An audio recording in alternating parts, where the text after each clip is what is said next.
আপোনালোকৰ ঘৰত যদি জাগা বহুত কম আছে তেতিয়া এই সুবৰ্ণৰেখা আমজোপা ৰুব পাৰে।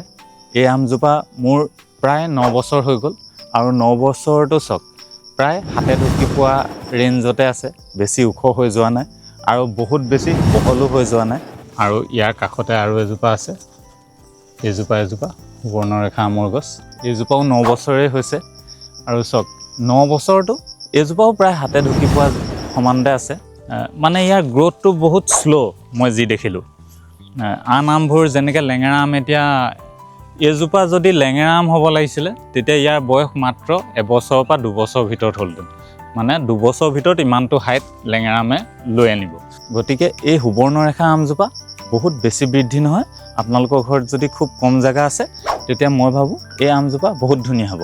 কিন্তু অকল জেগাটো চালেও নহ'ব, ইয়াৰ টেষ্ট কেনেকুৱা, ইয়াৰ প্ৰডাকশ্যন কেনেকুৱা সেইটো আমি জানিব লাগিব। প্ৰডাকশ্যনৰ কথা যদি কওঁ, সুবৰ্ণৰেখা আমৰ বহুতে কয় প্ৰডাকশ্যনটো একেবাৰে নহয়, খুব কমকৈ লাগে। কিন্তু মই দেখিছোঁ মোৰ ইয়াত ধুনীয়াকেইটাই আম লাগিছে, মানে জোখৰকেইটা লাগিছে। গছজোপা চাই হিচাপৰ আমকেইটা পাইছোঁ মই। আপুনি যদি সময়ত যিকেইটা কৰণীয় আমাৰ সাৰ জাবৰ দিয়া, পানী নিয়ন্ত্ৰণ, কিমান পানী দিব লাগিব নালাগিব, আৰু লগতে যদি দৰৱ পাতি স্প্ৰে কৰা, সেইখিনি চব মেইনটেইন কৰে, তেতিয়া মানে হিচাপৰ আমকেইটা পোৱা যায়।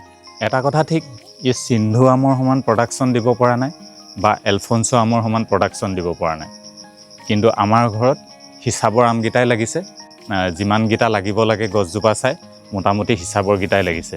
আৰু এই আমজোপাৰ যদি আমি পকাৰ সময়টোৰ কথা কওঁ, মানে মেচিউৰিটি টাইম, তেতিয়া জুলাই মাহৰ পৰা খাব পৰা হৈ যায়।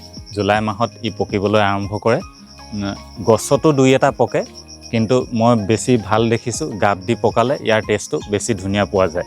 বা যদি গছত পকা আম পাওঁ তেতিয়া সেইটো এদিন বা 2 দিন ৰাখি খালে তাৰ সোৱাদটো অলপ বেছি পোৱা যায়।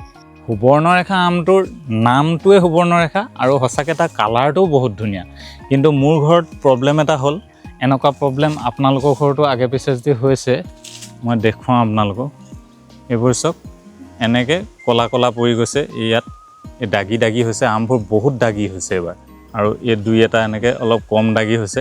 এই কালাৰটো এনেকুৱা হোৱা বা দাগি হোৱা মূলতে কাৰণটো হৈ গ'ল এই গছজোপাৰ চাৰিওফালে এইফালে এনেকৈ পূৰা ঘন হাবি জংঘল হৈ গ'ল। মই চাফা কৰিছিলোঁ কিন্তু বহুত সোনকালে বাঢ়ি গ'ল। আমকেইজোপা ফুলাৰ আগে আগে মই ওচৰে পাঁজৰে গোটেই গছবোৰ ধুনীয়াকৈ চাফা কৰিছিলোঁ।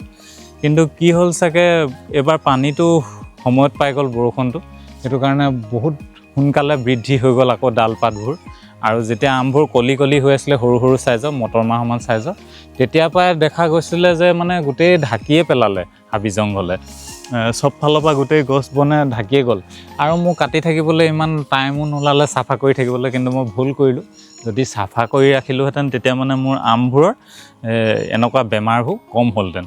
আৰু কি হ'ল, ৰ'দ যদি ভালকৈ নাপায় ফলবিলাকে তেতিয়া তাৰ কালাৰটো ধুনীয়া নহয়। এতিয়া এইবোৰ গোটেই ছাঁত থাকিলে মানে ইয়াৰ কালাৰটো অলপ কমকৈ হয়। যদি ধুনীয়া ৰ'দ পৰে তেতিয়া ধুনীয়া কালাৰ হয়। মই চাইছোঁ মোৰ আগফালৰ আম, আগফালেও মোৰ সুবৰ্ণৰেখা আছিলে, এইবছৰ যেনিবা সেইটো উঠাই দিলোঁ গছজোপা, কিন্তু ৰ'দ নপৰাৰ কাৰণেই কালাৰটো ইয়াৰ কম হ'ল। আৰু অলপ এলাহৰ কাৰণেও হ'ল, মই পাৰিলোঁহেঁতেন এইখিনি চাফা কৰিব। আৰু যিয়ে নহওক, ক'লা হওক বা এনেকুৱা দাগিয়ে হওক, ঘৰতহে খাম, নিবিকোঁ। গতিকে মোৰ তেনেকুৱা ইমান প্ৰব্লেমো নহয়, মানে একো প্ৰব্লেম নাই। মই আমটো খাবলৈ পালে হ'ল। ইয়াত ক'লাই হওক বা অলপ দাগিয়ে হওক, তাত একো ইছ্যু নাই। কিন্তু যদি বজাৰত বিকিলোহেঁতেন তেতিয়া আৰু অলপ কষ্ট কৰিব পাৰিলোঁ হয়।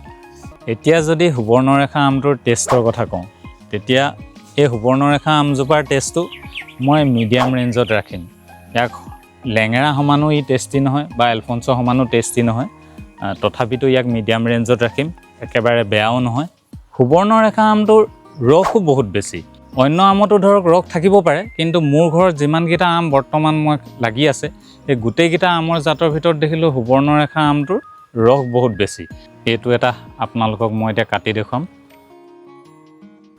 এইটো চক, ইয়াৰ ভিতৰখন হালধীয়া আৰু ভাল ধৰণে যদি বুঢ়া হ'বলৈ পায় তেতিয়া ই অলপ ৰঙাও হয়।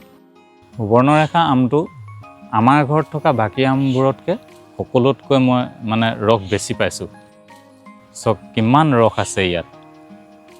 ইয়াৰ টেষ্টটো আপোনালোকে টেঙা আৰু মিঠা দুইটাই পাব। মিঠাটো অলপ বেছিকৈ পাব, টেঙাটো সামান্য পৰিমাণে টেঙাও পাব। ভালকৈ যদি বুঢ়া হ'বলৈ পায় তেতিয়া কিন্তু ধুনীয়া মিঠা পায়, নহ'লে প্ৰায় টেঙা আৰু মিঠা এটা মিক্সাৰ পোৱা যায়। আৰু যদি আপোনালোকে কোনোবাই এই আমটো খাই পাইছে তেতিয়া আপোনালোকে মোক কমেণ্ট কৰি জনাব আপোনালোকে এই আমটো খাই কেনেকুৱা পালে। বাকী ঠাই বিশেষে জেগা বিশেষে বতৰৰ ওপৰত নিৰ্ভৰ কৰি অলপ হ'লেওতো সোৱাদ বেলেগ হ'বই। তথাপিও আপোনালোকে মোক কমেণ্ট কৰি জনাব আপোনালোকে এই আমটো খাই কেনেকুৱা পালে। আৰু এতিয়া যদি মই সুবৰ্ণৰেখা আমৰ ফাইনেল ৰিভিউটো দিওঁ তেতিয়া টেষ্টৰ ফালৰ পৰা মই ইয়াক 4 ষ্টাৰ দিম 5ৰ ভিতৰত। ই একেবাৰে এক্সিলেণ্টো নহয় কিন্তু একেবাৰে বেয়াও নহয়, মাজ ভাগতে আছে, গতিকে ইয়াক 4 ষ্টাৰ দিব পাৰি সোৱাদৰ ক্ষেত্ৰত। তাৰপিছত যদি মই ইয়াৰ প্ৰডাকশ্যনৰ কথা কওঁ তেতিয়া মোৰ ঘৰত যথেষ্ট পৰিমাণৰে ফল লাগিছে, মানে আমজোপা চাই হিচাপৰ ফলকেইটা মই পাইছোঁ, গতিকে প্ৰডাকশ্যনৰ ফালৰ পৰা মই ইয়াক 4 ষ্টাৰে দিম। আৰু গছৰ বৃদ্ধিটো গ্ৰ'থটো আজিকালি সকলোৰে ঘৰত খুব কম স্পেচ আছে, প্ৰায় মানুহৰ ঘৰত, গতিকে সেইফালৰ পৰা চাবলৈতো গ'লে ই বহুত সুবিধাজনক। আৰু লগতে আম গছ যদি খুব সোনকালে বাঢ়ে তেতিয়া কি হয় আম পাৰিবলৈও অসুবিধা হয়। আৰু এই বিলাতী আমবোৰ কি হয় আপুনি এনেকৈ ধুনীয়াকৈ বহুত মৰমত পাৰিব লাগিব, ডাউকেইডালে জোকাৰি যদি পাৰি দিয়ে তলত ফাটি যায়, সেইটো আপুনি গাপো দি খাব নোৱাৰে। গতিকে হাতে ছিঙিব পৰা সুবিধা থাকিলে বেছি ভাল। আৰু যিহেতু এই আমজোপা আজি 9 বছৰ যদি মই হাতে ছিঙি খাব পাৰোঁ, এই সুবিধাটো থকাৰ কাৰণে এই আমজোপা সেই গ্ৰ'থৰ ক্ষেত্ৰত মই ইয়াক 4 ষ্টাৰে দিম। আজি ভিডিঅ'টোত সুবৰ্ণৰেখা আমৰ বিষয়ে ইমানখিনিকে ক'লোঁ। ইয়াৰ পিছৰ ভিডিঅ'বিলাকত মই ভৱিষ্যতেও আপোনালোকক মানে আৰু মোৰ বাৰীত থকা বেলেগ বেলেগ আমৰ ভিডিঅ' মই আপোনালোকক দেখুৱাই থাকিম। মোৰ ঘৰত এইবছৰ মই মিয়াজাকি আমো ৰুইছোঁ, আৰু মিয়াজাকি আমটো বোলে বহুত ধুনীয়া বুলি কৈছে। মই ইউটিউবতো চাইছোঁ বা বেলেগ প্লেটফৰ্মত চাইছোঁ, গম পাইছোঁ যে মিয়াজাকি আমটো বহুত ভাল, বহুত কষ্টলি বুলিও কয়। এবাৰ ৰুইছিলোঁ, ফুলিছিলে বাৰু, লাগিছিলোঁ 2-এটা আম, কিন্তু ভাঙি পেলালোঁ, আমৰ থোকবিলাক ভাঙি পেলালোঁ। কাৰণ প্ৰথম বছৰ যদি আম লাগে তেতিয়া গছজোপা বৃদ্ধি নহয়, সেইকাৰণে এইবছৰ মই আমটো ৰখিবলৈ দিয়া নাই, কিন্তু অহা বছৰ ৰখিব। আৰু ৰখাৰ পিছত মই তাৰো ৰিভিউ লৈ আপোনালোকক ভিডিঅ' প্ৰস্তুত কৰিম। গতিকে আপোনালোকে মোৰ লগত কানেক্ট হৈ থাকিব। আৰু যদি আপোনালোকৰ কিবা জানিবলৈ বুজিবলৈ আছে তেতিয়া মোক কমেণ্ট কৰি সুধিব, মই নিশ্চয় তাৰ উত্তৰ দিবলৈ চেষ্টা কৰিম। আজি ভিডিঅ'টোত ইমানখিনিকে ক'লোঁ, ধন্যবাদ।